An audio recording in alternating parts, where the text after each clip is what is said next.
Welcome, everyone, to another edition of Real Talk produced by Let's Talk America Radio. Of course, I'm Shayna Thornton, on air host and executive producer. And it is Sunday night, and we are back. We took a brief hiatus. Hope everyone had a great spring break. I hope you're all remaining very safe regarding COVID 19. And tonight, we're putting the spotlight on something that matters to almost nearly everyone, where it should, right? I'm talking about the S word of stress. That's right, I said it stress, stress, stress.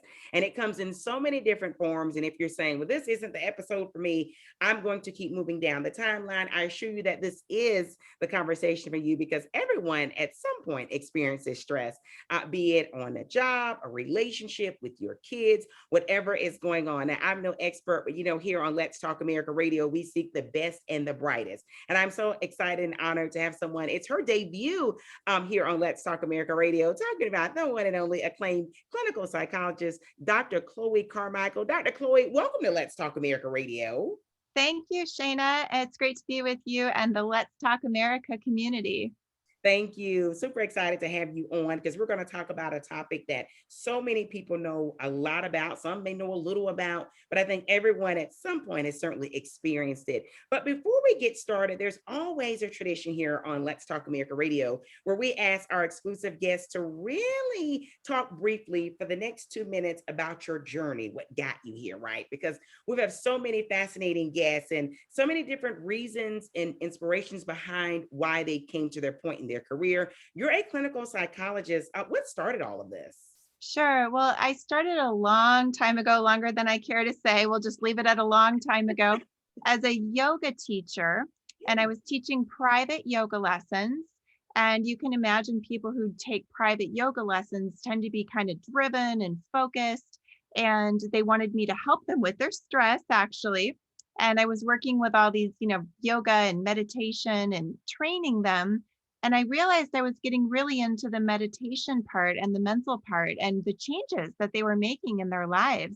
And I just got really fascinated with that part. So that's what prompted me to get a PhD in clinical psychology. And, then I opened my own practice. And before I knew it, VH1 Love and Hip Hop called, which was really fun. It kind of put me in the situation where I started getting a lot of media calls, which was super fun. Meanwhile, I was treating all these stressed out New Yorkers, bringing my yoga background with my PhD in clinical psychology as well. And that was really going well. And it kind of all culminated in my now book, Nervous Energy, Harness the Power of Your Anxiety, where I, kind of take that energy from yoga and we talk about harnessing our energy and putting our intention, all those things from yoga. But we're doing it now in the context of anxiety and achievement because I work with a lot of high achieving people. And that's where the book comes in is how to bring those techniques to everybody, whether or not they can get in for an appointment. Yeah, I love that. I mean, that's fascinating because there's that real life component to it. I'm acknowledging that so many people deal with it. I want to start off with an obvious question to you, but not so much to other individuals. You talked about yoga and those that tend to seek it. And I think so many of us have generalizations sometimes about different personalities or different professions, right? And we'll say, well, they're type A, and type A tends to sort of have more stress than type B. But really explain stress. Does it impact certain personalities different from others? I mean, because that's I think, a very important question because at birth, from being a parent and knowing children and working with children, some of the wiring that we have is obvious before the age of 2 years old. And does that make you more prone to stress or how we handle stress? Those are so many good questions, Shayna. So yes, first of all, temperament is often what we call heritable, meaning that you can actually be born with it and it is somewhat wired into you. At the same time, the effect of the environment and what we learn about how to handle stressors, because when we think about stress, we really have to go to the source, which is the stressor. It's the thing causing that stress. And for many of us, including even the 2-year-olds, we'll get what I call stressed about stress, like a stress snowball. So instead of being able to recognize, like suppose you're at the gym and you're lifting a heavy weight and your muscles start shaking, instead of just saying, all right, that means I'm working hard, good job, my muscles are growing, getting into it. some people will say, oh my God, my muscles are shaking. Oh my God, something must be wrong. And so then they're not only dealing with the burden of the weight they're lifting, but they're dealing with the burden of the stress about just normal reactions. And that to me is where stress gets out of control in our daily life, when instead of having the tools to just deal with it, which it can even actually, believe it or not, be a boost and give us a gift of energy, people just get stressed about it. And that's where they go sideways. I see. So, okay. So you're saying there are certain personalities that certainly process and deal with it different. Um, let's describe stress, right? Because I think it seems obvious in some people may fidget, right? And I think I need for you to clarify as well that because someone's fidgeting doesn't always mean that they are nervous, because some people may just fidget, right? But how does it look on the outside to other people, or explain even internally when we are gauging our own behavior? Because some people, obviously most people are not trained clinically like you to say, hey, I'm experiencing some stressful situation here or behavior. How do we identify it? Well, that's another great question. Yeah, I mean, each of us is going to be different. Some people may get a little snappy, right? They can get irritable because sometimes maybe they're blaming other people for the stress around them, or they are imagining that people are judging them for being, stressed or whatever. So some people get snappy. Some people can shut down. They just kind of go quiet. And some people, they get quiet and they put their head down and they work, which is kind of really what you usually want to do. Some people go quiet and then their mind goes blank. And so that's a really tough one if they don't know what to do with that. They're getting in that, stress snowball situation.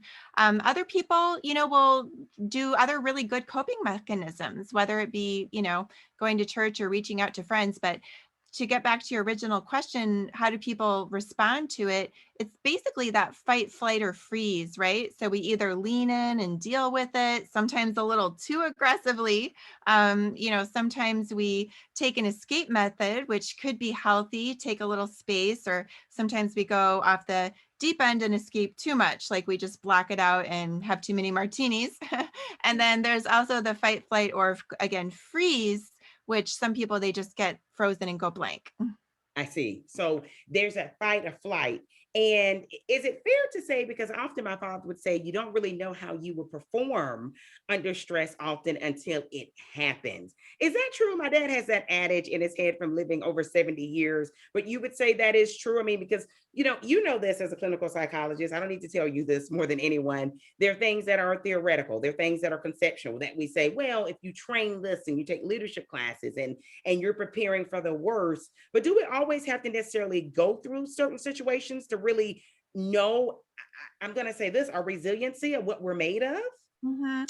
Well, your dad had a really interesting point, Shayna. So there is something to be said for the trial by fire, right? Like, we don't sometimes know until it happens. But on the other hand, there is really a value in predicting our stressors and thinking ahead and even just practicing our response, mentally walking through a situation.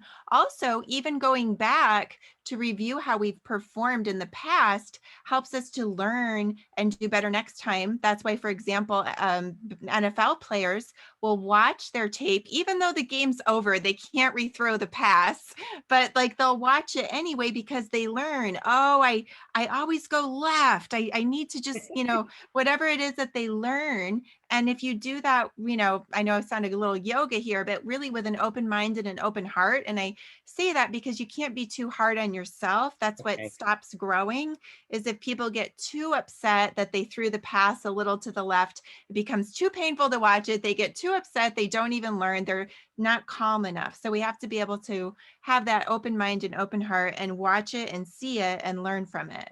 I see. And that's so, so key. We want to keep talking about stress, but I do want to dive into where you're saying sort of evaluate how we performed.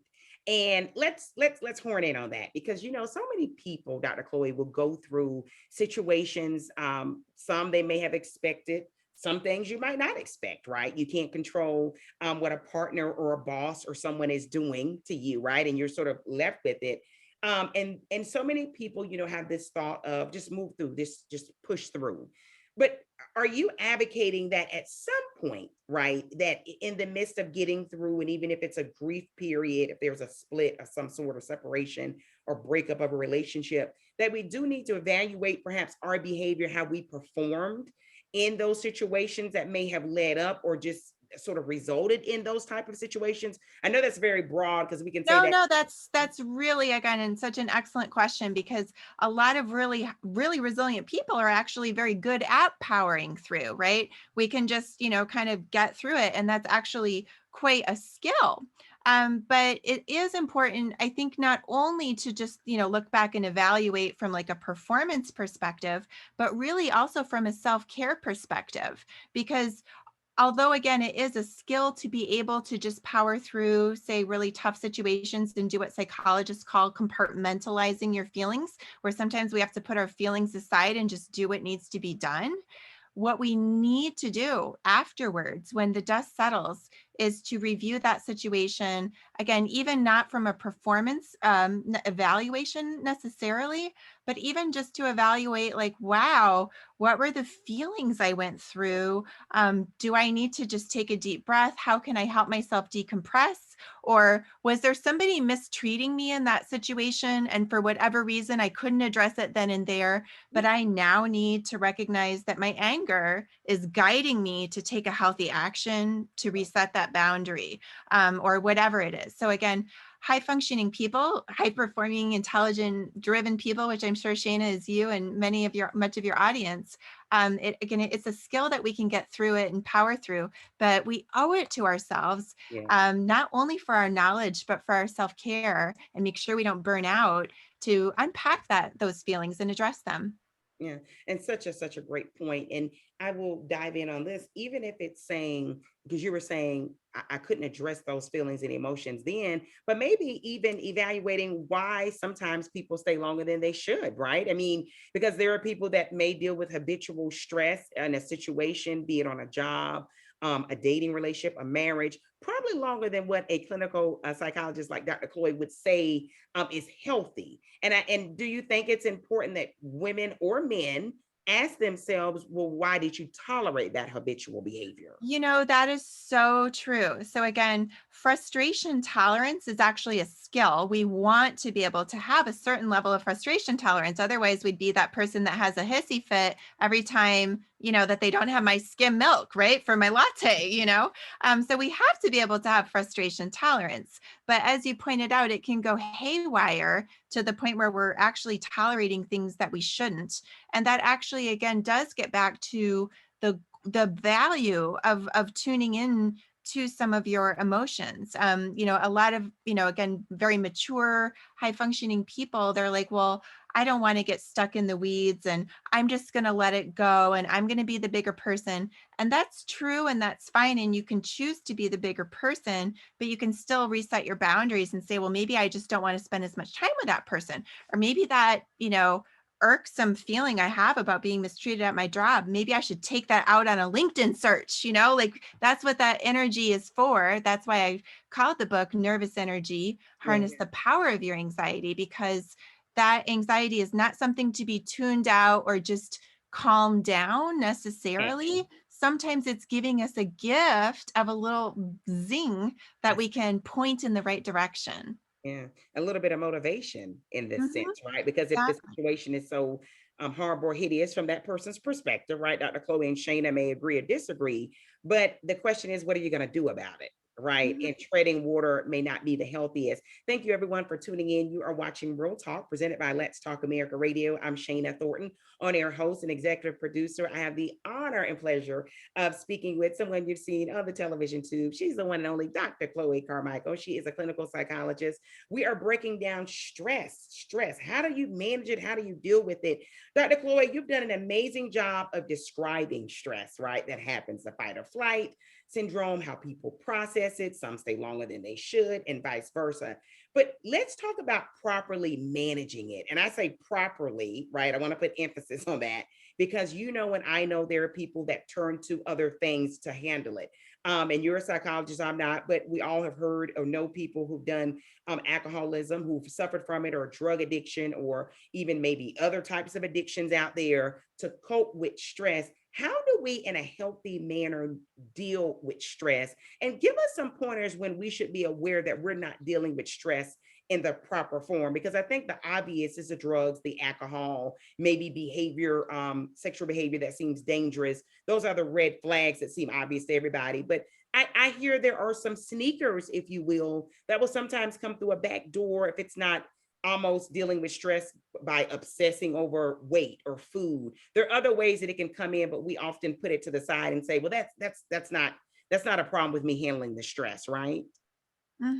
Yeah, that's really interesting, Shayna. So I think you need an honorary psychology degree because it's like you're dialed into that. So yeah, I think you used the key word a moment ago, which is motivation. So we have our motivation when we are using our feelings effectively, and that's when we're actually okay with stress. That's when stress is, doing its job, right? Like, graduating from college, getting married, like life is supposed to be a little stressful. We're supposed to be pushing ourselves, but when we're handling it properly, that's okay. But we have that motivation. But when the telltale signs, Shayna, as you said, what are the subtle signs that we're not handling it so well is actually when the motivation starts to disappear. So when we start having kind of that cynical attitude, like, oh, it'll never get better. I don't know, or just burnout, like numbness, like we don't even feel that anxiety kind of driving us to, do something. And what's very interesting to me as a psychologist is that feelings of helplessness are the hallmark of depression. And so it's actually when we're anxious and we don't feel we have the tools that we're likely to fall to depression because, it kind of makes sense when you think about it. So the key is, again, not to, with my book, Nervous Energy, I couldn't help it. I put my 9, just favorite tools because I found it was the mark of health when a Okay. client would come to me and say, I'm struggling with this situation. What can I do? I need some tools, because they were used to going to psychologists that would just almost want them to just sometimes stay stuck in venting. And they would almost be sheepish about it. They'd be like, I'm not looking for like a quick fix, but is there any way that you have any tools I can use? And I was like, that is awesome that you want tools. It is awesome that you want to be proactive. So I really want to nurture that desire in people to have tools and to take care of their stress before the stress takes care of you. Yeah. And thank you for saying that because it's a real talk for real people. If you're watching us live or on demand, we are speaking with Dr. Chloe and we're breaking down stress. And the question specifically for her was, how do we properly manage stress? And I think there are those, Dr. Chloe, who almost avoid therapy with a Dr. Chloe or someone else, if it's a therapist or psychiatrist of some sort, because you know this, there is the infamous notion that we've all known people, and I do not make light of this. There are some people that need ongoing for a very long time for whatever reason there is, and I by all means, you and I both know there are different things people deal with, and everyone grieves and copes differently. But there have been examples we all know where we're like, well, they're seeing the psychologist for 35 years and the problem does not seem to be improving. And so I think perhaps because that notion is out there, there are people that avoid seeking professional help because they're saying, well, am I really going to be better off? Right. I mean, because they seem to be, we all have those examples, like you pointed out, they're still in the venting mode. And again, everybody copes different. There are some very traumatic things that have happened to people, and there are traumatic things that happen to people that you and I may not necessarily think are traumatic, but it was traumatic for them and they have to get through it. But I do know enough about psychology to know that the grieving process, what makes it so powerful is that you keep moving along that process, right? And it's not stuck in one state long term, say 30 years or 20 years. Yeah. So thank you for addressing that. I'm saying there are Mhm. people who seem to still be in the venting stage of it, but what do we do to get there? You said you had 9 pointers. Can you share some of those with us? Because I'm sure our audience members watching on demand or live are saying, okay, she's about to give me Yeah, like what is it, right? maybe they're dealing with a boss that's unreasonable. Maybe they're dealing with a neighbor situation. Maybe the relationship with their parents has always been very traumatic. And now that they're 50 years old, it doesn't seem to be getting any better. Help us out. Yes. Okay. So, like every situation obviously is going to be different. So, in the book, I do give a lot of different examples. But one technique, for example, that I think is really helpful for a lot of high functioning people who actually do tend to be very well helped by self help, as opposed to necessarily even having to go to a therapist, because they will, read the directions and actually do the exercise. So, that's awesome. But they tend to get sometimes burnt out, like I said, or suddenly find themselves procrastinating and they don't know why. Like you said, it can be like a relationship or a conversation, to something in their life that's just, for whatever reason, they just suddenly get stuck, or they're doing everything on their to-do list, but they feel like a hamster on a wheel. They're not getting any, fulfillment or click like out of it like they used to. Yeah. So I brought in a technique I call the to-do list with emotions. So we make our to-do list, which I'm sure we all know what that is. And then we look at each item on the list and we write down, what is the emotion that I feel when I look at that item. So for your example, Shayna, you said, for example, seeing your parents. Let's suppose that taking mom to the grocery store was on your list.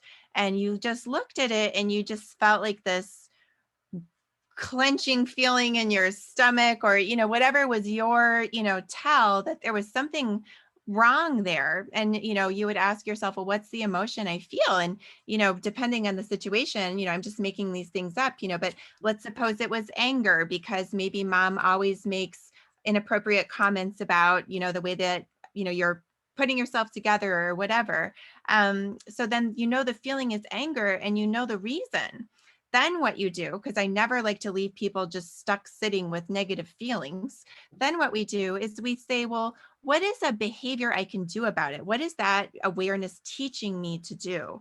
And you might say, well, it's maybe guiding me that I need to express to my mom that I'm not going to be up for these types of comments before it. Maybe you've already done that and she persists in doing it, right? So then you might say, well, maybe this awareness is guiding me to tell her that if she persists with this, I'm going to be sending someone else to do her grocery shopping. I'm going to be setting her up, with an Amazon account. If she's going to persist, with this, I'm going to tell her I love her and I want to spend time with her. I want to take her grocery shopping, but it's just hurting me to like have it turn into a, I'm just going off in an example here, but the idea again is that we look at that to-do list and we think about the emotions, and then we think about what is a healthy behavior that emotional awareness is guiding me to do or to take. Yeah. And that is such a great point. And I think when we talk about self care, because that's the buzz now, right? Self care. And we mostly focus on women and working moms, but I do think it's just as important for men to have self care habits for Of course. themselves. But self care also is establishing boundaries. And no one knows better than a clinical psychologist that it gets a little hazy and a little tricky when you start talking about family members, right? Especially when it's someone as close as a mom or a dad. And I don't need to tell anybody, but especially Dr. Chloe, that sometimes the people have to seek help because of some relationship or trauma or unhealthy behavior that parents and children have had. And it didn't start overnight when you were 35, right? It started when you were 2 or 3 years old, and it just grew to a rate of out of control. But you have to establish boundaries, right? Would you agree? Self care is having those boundaries and really sticking to them, not just when it comes to your girlfriend or boyfriend or boss or supervisor, but also mom and dad. With, I mean, because I would only think, and you mentioned this earlier, that it grows resentful if you're not acknowledging and being fair about the emotions, right? Exactly, exactly. Now, the thing is, though, the caveat is that I want people to welcome, quote, failure, right? So if you try something, to address the emotion, or you try something with your anxiety and you say, well, I'm going to have that conversation with my mom, and then it doesn't go the way you thought you would, or you set a boundary and then you couldn't keep it because one day you just got flustered and broke your own boundaries, right? I just think it's so important for people to understand that they have to give themselves a little bit of learning room, because high functioning people can be such perfectionists that Okay. we can actually, believe it or not, slow down our own growth because we get so frustrated of every little mistake. So if you do decide to reset your boundaries, which is awesome, and then something comes up where, maybe you were really lonely one day, so you texted your ex, for example. What you want to do is learn from that so that you can make smarter interventions on yourself, so that you can say, oh, when I'm lonely, for example, and by the way, a great acronym for that is HALT. It stands for hungry, angry, lonely, tired. That's when people Okay. tend to, have some kind of a mistake, so to speak. So if you need to halt when you're hungry, angry, lonely, or tired, and then you build that awareness. And so it's a process, self-care, and working on yourself. But these are skills that we grow, and I promise it's so worth it. I just compare it to like going to the gym, like, yes, it's kind of a struggle and a schlep, but then you come out over time with a body that serves you. And the Yes. same thing happens with your mind when you learn to train your mind to harness your nervous energy. Yeah, I love that. So you're saying to harness that energy, do something with it. And you're right. There's so many different personalities of individuals out there that gets bogged down on mistakes that are made. But hey, my saying is one the great philosopher once said, um, to the fact of, he who never made a mistake never made a discovery. We do have an interesting comment from one of our listeners and viewers. She said, I definitely write and create a to-do list, and that helps tremendously. But I never tried to associate the list with emotions. Should she be doing that? Should she be affiliating with emotions? Or if she's not and she's coping fine, just leave it where it is? Well, I think that depends a little bit upon your curiosity about yourself, right? So, and also just about how much time and energy, you have, right? Like I get it, like we're all doing, maybe you're doing some other, journaling technique every night, and there's just only so many things we can do in the day, right? So if it ain't broke, don't fix it. Totally fine. On the other hand, if you are curious, what would happen if you took a little time to become curious? And it doesn't even have to be negative either. Like, suppose you looked at your list and you realized, like, you were going to be taking mom to the grocery store, and it just filled you with joy that you were like, wow, I'm able to take my mom to the grocery store and pay for her groceries, and it feels so good. Then what you would do is you would maybe say, well, what is that emotion guiding me to do? Like maybe just express that to my mom, or maybe, get myself a special treat to celebrate and just take a moment and savor this good feeling. So it doesn't have to always be negative. It's just about increasing your emotional awareness, and therefore I believe your emotional power, because those emotions do drive our behaviors. Yeah, it certainly does. I have a great question for you. So many health matters are associated with genetics, right? We know sometimes there's a cancer rate increase if mom and dad had it, for diabetes, hypertension, a disease of the aging that so many Americans have. When it comes to stress, when it comes to anxiety, when it comes to depression, if mom and dad have suffered with that, is that more likely to happen in us as well? I would imagine so, but help us out. How does the chemicals or endorphins in the brain work? Well, that is another, super fascinating question, Shayna. And to be honest, you're going a little bit beyond where even scientists fully know. So that it's a very interesting area of discovery. What we do know, for example, is that if a mother is clinically anxious, literally seconds out of the womb. You can take that baby seconds out of the womb and give it like a minor stressor, like a facial tickle or, something. And its cortisol will actually be more responsive. That baby will actually be more, stressed. So it's happening even in utero. And some of that is the way the brain is forming. And then of course it becomes like, if you're then you're that screaming baby, then maybe other adults around you are more stressed. And so it can start feeding itself. So some of it is even genetic, and some of it is things we learn by watching our parents and how they handle stress. I don't think anybody quite knows, Shayna, where one factor ends and the other begins, because they're so combined. And thank you so much for that. When it comes to depression, because you mentioned it earlier at the opening, and we were speaking with the one and only Dr. Chloe about managing stress. You said sometimes things will, when they give up hope, right? They're hopeless about any situation. But you're saying those are sometimes telling signs of depression. What else should we know about depression? Because explain, sometimes I've heard that it can look very different in women than it can do men. Certainly, yeah. I mean, so again, we're all going to be a little different. For some people, it's just going to look like, sleeping a whole lot, right? Which for some people is actually really wonderful. If I'm sleeping a lot, it means I'm doing great, right? So I don't mean to make it sound like everyone who sleeps a lot. But it's also sometimes in some people it can be about irritability, right?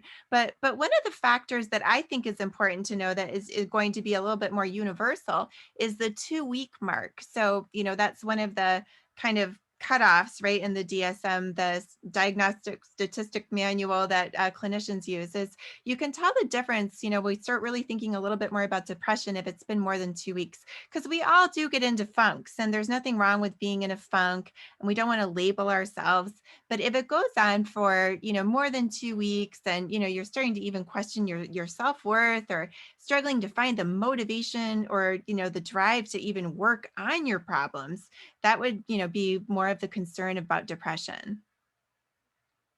And thank you for pointing that out. And I think when you say irritability, that's something that's important because I think so many times people do think of the classic, it's the blues, it's they're sleepy, there's a loss of interest, but you're saying it can also be very irritable, and they can be acting irritable, but also anger with that, or aggression. I would imagine that's more common in men. That's me making a generalization, but can that also be telling signs of men that are battling depression?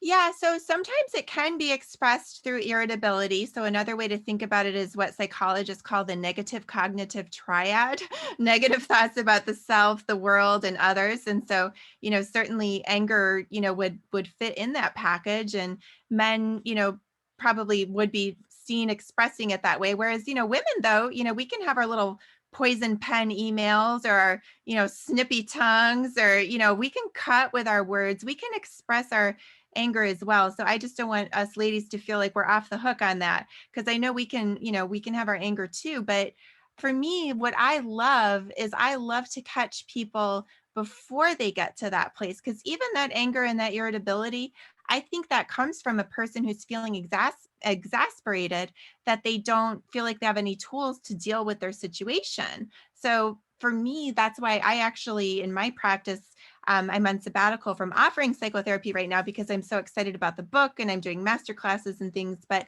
my practice is always focused more on anxiety than on depression, just because I'm somebody who always wants to be like, well, let's do this, let's do this, let's try that, let's try that. And so for a person who is depressed, my sort of energy can almost be too much. Like they almost do need someone sometimes to just sit and listen to them vent for a longer time, which to be honest, is just not my strength, because I'm like, well, let's make a list. Let's do this. Let's knock this out. And, so that's why in my practice, I focus more on people who are dealing with anxiety. Yeah, and thank you for pointing that out because I mean, you're very honest.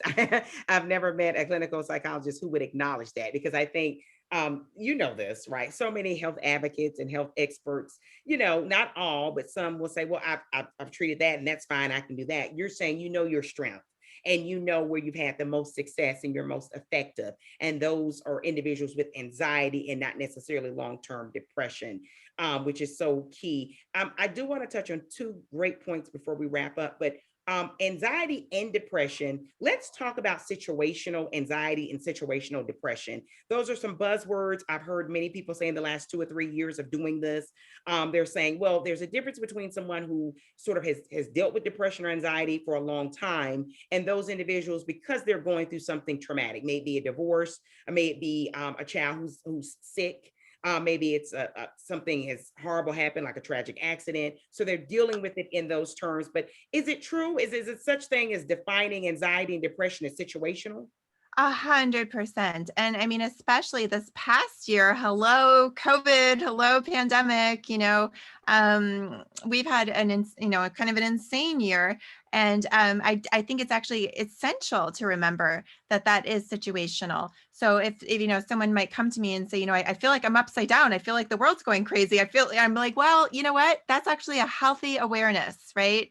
So there's actually what I call a healthy, depression sometimes. Suppose that, your relationship of, many years, just ended and you can't get out of bed, and you just want to stay there for a month and, just grieve. sometimes, again, that situational depression is actually a healthy, pull from Mother Nature, sidelining you and saying, get out of that situation. Just take a time out and get out of that because there's something happening in your life that's not working for you. Or, situational anxiety, like, final exams, you're supposed to feel stressed, and Mother Nature, again, really will literally give us like a zing of adrenaline. It senses when it's go time, and it gives us, a zing. So that's that situational anxiety. But the trick is just to make sure that we know what to do with it. Otherwise, we just got all that energy bouncing around, and it's, not only not helping our stressor, but it's actually stressing us out, which is why I wrote Nervous Energy: Harness the Power of Your Anxiety. I love that. And I have to touch on this when you were talking about anxiety. We often hear people that have panic attacks. Is panic attacks any way associated with anxiety and depression? Oh, definitely. Yes. I mean, there's a whole section in the book on that. So yeah, I mean, in fact, it's very interesting in my experience, and this is, again, my limited experience of working with what's known in psychology as high functioning people, which again is more people than they realize, Shayna. It would be like, you're certainly, if you can set an alarm and get somewhere and be there on time, and you have a couple of decent relationships, you're probably a higher functioning person, than you realize. But so yeah, with high functioning people, I find that they need a little bit of direction, they need a little bit of a boost, but then once they have that energy and they know what to do with it, then they can become constructive with it. So key. I want to wrap up on a high note because we're always talking about the issues that exist and solutions. And you've painted the solutions out beautifully, Dr. Chloe. Thank you so much for being with us on Rural Talk, presented by Let's Talk America Radio. I do, and when it comes, everyone knows this about me. When it comes to the topic of children and youth, I see that as a high note. And I think, and this as being a mom, that children should make us want to be better human beings. Talk to us about the importance of addressing anxiety, depression, any mental concern or emotional concern that's on the table. And I say that because little eyes are watching, right? And so many times, this better than I do, being a psychologist, that people are just trying to get through. And many times you'll hear people say they did the best they could. And that's probably true for most cases. But when you have children, and so many Americans do, and when we think in our minds, they're not listening. They think that we assume they're not hearing me complain about this job, about the relationship, about the current status or the bank account being empty or whatever. I mean, that we assume that, but we know from studies, research, and being functional adults that most issues people end up with as adults started in childhood. And if we like it or not, a lot of times it, like you're saying, it's coming from behavior, learned behavior that mom and dad have shown us. To those people that are hesitant, maybe their family says, you don't, therapy is not what we do. We don't do that. There are other ways you pray about it, you meditate, you don't seek professional help. How important is it for us to address the proper care we need if we're not convinced for ourselves, but because our children deserve a better future and perhaps better behavior and functionality out of us as adults who are leading them?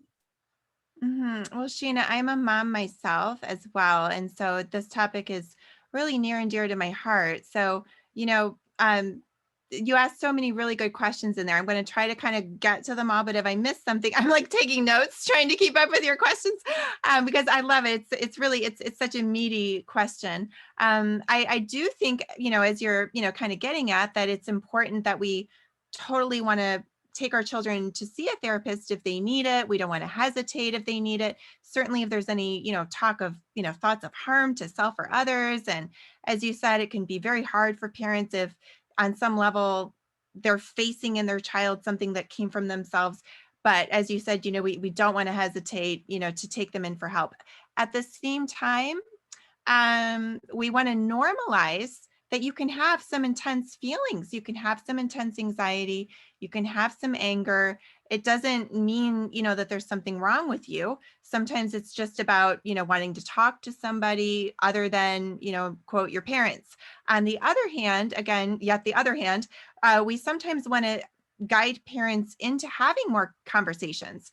And the art of conversation is almost getting lost. So I love to go to Amazon and put in like conversation cards for kids, and they'll give you all those like good tabletop cards that if you, find time more, I think, to talk to your kids and just have time together in closeness. I personally, and minimize the screen time for kids. I just can't get off that horse enough, to the point where I almost don't even want to get started on it, because I think it's so important. But if you do take your kid, to a therapist, especially if you're nervous about it, I would say take them, consider speaking to at least 3 therapists first, because there can be a tendency sometimes to just go to the first person you see because it felt good to talk. And then it's like, well, we didn't really like make sure that we understand what that person's going to do, with our issue. I would also, if I were going to take my child to a therapist, I would ask the therapist, what are 2 or 3 good books that you usually, kind of think that me as a parent I could read, that I would get a little slice of, how you think about kids, and, particularly my kids' issue, and if the therapist can't give you a couple of books, and if they're not like relatable and easygoing and feeling like they're partnering with you, at that conversation, I again, like, shop around is what I would do. I think that is so key. And we've had other health advocates come on that have said that, that's saying if you feel that cardiologist is not a good fit, or the ophthalmologist, you really have to advocate for yourself. That doesn't mean that cardiac surgeon or that endocrinologist is not good at what they do. It's just not a good fit for you because you're not feeling comfortable enough that you're sharing and think you're getting the most out of it. And I say this, it's almost like your kid, right? I mean, in the sense, your health, you own it. You have to own it. You don't own your children, but you have to be vested in your children's well-being. No one else is going to do that. As much as we have great teachers that partner and educators, you're the parent, and you have to make that decision of saying what's best for the kid and also what's best for our health, right? Well, that also makes the child feel secure when they know their parent is taking ownership and shepherding, their heart. And so that's why, again, I think it's really important to ask the therapist for 1 or 2, good books that you could browse, to just say, I'd like to just get a slice of, kind of how you approach things. Because even if you meet them and you like them, you just don't know yet what they're thinking about that they want to do with your mind, right? So I would ask, for a book or 2 that they tend to like, that they think you might enjoy. And I think I would also say, if it's man, woman, or child, that you also feel comfortable asking what their experience is, right? And no one should be offended by that. And when I say that, you've got many great psychologists, psychiatrists, and family therapists out there. But I know some, because we've interviewed so many on this program, that specialize in certain areas. We have one that comes on often, and she specializes in grief. And she acknowledges that other areas are not necessarily her strong points. So she's like, when it comes to those things like that, she'd love to recommend other individuals. So isn't that key to make sure, if you're talking about a child or a woman who's gone through some traumatic situation, or a man who may have dealt with some abuse as a child, to just make sure that, I would hope that you're not the first person they've encountered that has experienced this. Yes, and I'm smiling only because I'm embarrassed, because I hate to keep, talking about my book, but I have to say there is a chapter literally called like how to choose a therapist, for high functioning people, because it's true. Like, if you're someone that is not, like, you don't need to be in a quote mental institution, you're an intelligent, driven person whose life is working, but you've just come up on a little situation or a stumbling block, and you want, some skilled, nuanced approach. I believe that there are certain kind of approach and questions that you need to ask. And so I sketched that all out in the book, because I do think it's important. I explain in the book that I do think that people can mostly get what they need from the book, but that if they want to go to therapy, and I go to therapy, I love it. I enjoy it. For me, it's like going to the gym. And so I do think that there are some important questions, and how to kind of choose the right person. It's like so important, obviously, to get the right therapist, if you're going to go. Yeah, and your book has so many great assets, and so many good points to it. So that's important to say. And I did want to show my copy of your book Aw. as well. It's good, good, good, good material that's there. And it's not a plug for you, but it is saying you do cover some great material and topics in the book. I do want to close out on a question that I think is important to ask at you. How important and key is our relationships? And I'm talking about relationships outside of a therapist, a psychologist. I'm talking about girlfriends. I'm talking about the guy friend who you can sort of vent to and it's no judgment, or someone who's always been there, or someone who's like, okay, I see how you may be lost, but let me give you just a little bit of my life experience. Because I think so many times people don't want to be judged by their friends or family, right? Because they're saying, once I get through this, I still want him or her to look at me the same, whatever they're going through, situational, so they can avoid it almost. But I saw you say huge, enormous, but those friendships, I guess, with trusted individuals, I guess that point is key. That is something that's necessary in your opinion. Yes, yes. And again, you've got me making notes because like this is just it's so rich what you're sharing, so many layers. So yes, definitely. Obvious, connecting with social support is so important. As a clinical psychologist, if I were to do a basic evaluation of somebody, I would get a flunk in graduate school if I didn't include, a note about that person's social support. I mean, it is truly essential. At the same time, like you said, Shana, we have to, be discriminating. We have to choose the right people. It has to actually be, quote, support, and so if you don't have enough supportive people in your life, then, there's, homework, ideas even in the book, or, ways that you can find good friends, for yourself. It's important to have those. And then, as you said, though, for some people, even when they have those good social supports, they struggle to open up because they don't want to be, kind of seen as different, right? They almost don't even want to admit to themselves, that this, issue is there. And one tip I would offer is to do what psychologists call to narrate your experience. And so that means that you would grab your, one or two girlfriends and so you would say, hey, look, this isn't easy for me to say. In fact, I'm a little scared to reveal it. I'm almost afraid you'll see me differently. Confidentiality is so important to me. I'm so afraid this is going to get out, but I need to share it, and I want to share it with you. Can I share with you? And I think when we frame it that way and we just really highlight our vulnerability, I think that primes the listener to really kind of put their best self on, and to be like, okay, I want to bring my best self to this conversation where my girlfriend's going to open up to me. And, I don't think people really do tend to judge us as much as we think. And just the act of sharing and opening up is so important. The ROI, the return on investment on that is so huge that I would encourage a person, to make sure that they do have at least a couple good girlfriends for sure, or a good guy friend, or just some Yeah, good friend. somebody that's there, Yeah. that's dependable and reliable. And I will also say this, that we also return the favor, right? So sometimes we can often dump everything on other people, but those people need us to be there as well. So I always say a friendship is like a dating or marriage or anything. It always has to be a two-way street, and we want to make sure we're being fair.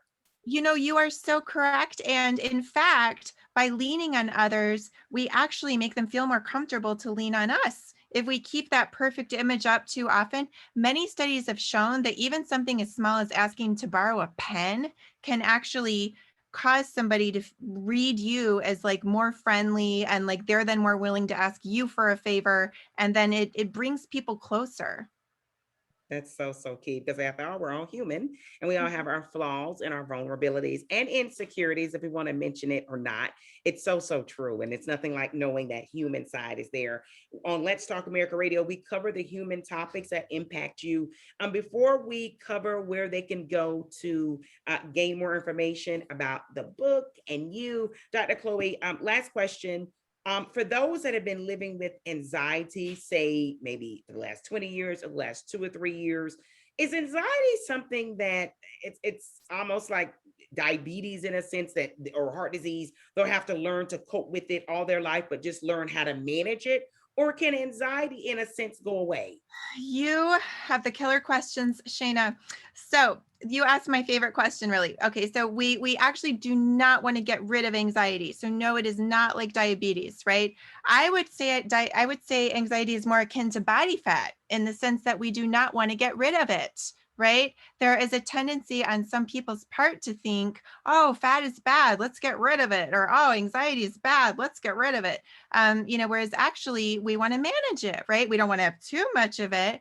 We want to make sure we're using it constructively. And Mother Nature did give it to us because it has a healthy function, which is to stimulate preparation behaviors.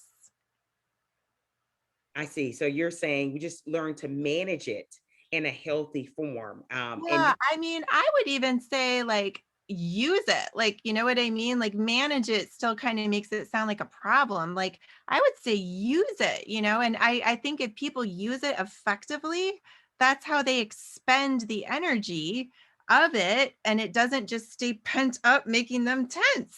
see, and you're saying certainly from your clinical experience, that it can improve. You're saying it's not there and that's it. You're saying you can use it, find the ways, the many methods, Unlock it. yeah, yeah, and actually use it for productivity. Uh-huh. And Productivity and fulfillment. Yes. Like because it's guiding you to have some kind of an emotional, experience. So I've like, for example, like maybe it's, I had a man who couldn't do his grocery shopping, did the to-do list with emotions, discovered he was just lonely because he'd been going through a divorce and ex-wife used to do the grocery shopping. So it was stimulating him to just start booking a cell phone catch-up call during the grocery shopping. So yes, that anxiety is there for a reason and it's guiding us to get what we're missing in life sometimes. sometimes we just have to acknowledge, and I'm saying this not you, but help me out. We have to acknowledge what's driving it sometimes.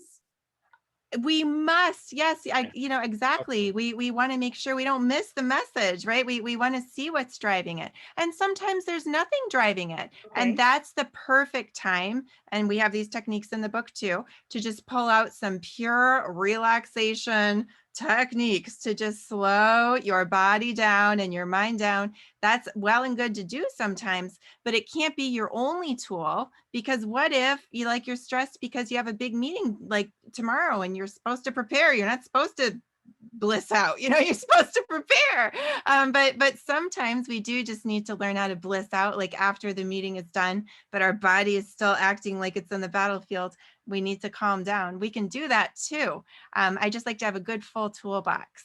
Yeah, about that toolbox and so many different resources out there. Speaking of resources, Dr. Chloe, where can our viewers and listeners go for more information about you, learning about the tricks that you have on managing anxiety, also addressing depression?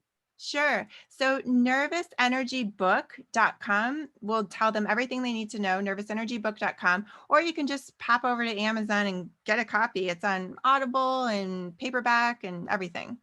Oh, I love it. Such a great conversation, a timely one for so many people as COVID numbers continue to be dynamic up and down here in the United States. We always end on a nugget, if you will. For those that are watching you right now, they're saying she's got everything right. She's saying everything I need to hear. And they're still maybe saying they're struggling with something emotional. What would be your tip for them to thrive and live their best life? Well, I mean, certainly if someone just can't get what they, need through self-help, then, certainly try calling a therapist. It never hurts to try. But certainly there's so many great books, so many great people out there to just keep looking to find the connections that you need. Those connections. And I love because you're saying keep trying, don't give up, don't become hopeless about it at all, because I'm sure as you would advocate, that's the danger zone when you're giving up hope and it doesn't matter anyway, right? Even if it's through our attitude or some other damaging things in the future. Exactly, Shayna. Well said. Thank you. And you did say you're going to give me an honorary degree A in psychology, hundred right? percent. I'm going to hold you to that, Dr. Chloe. It has been such a joy and an honor to speak with you. Your debut here on Let's Talk America Radio, but you're such a pro at it. Of course, you've done this for years and years. You've seen it on television, Love and Hip Hop, other programs as well. But so glad you could join us to talk about anxiety, depression, managing stress, in 2021. Looked like stress is not going anywhere. So, like you said, we need to learn to manage it and be empowered by it, whatever Thank we are. you. I love it. Love it. We're going to continue this conversation again, Dr. Chloe. We're going to bring you back in a few months to keep it going. Well, for Okay. everyone that were watching us, thank you so much. We certainly appreciate your time on this Sunday night.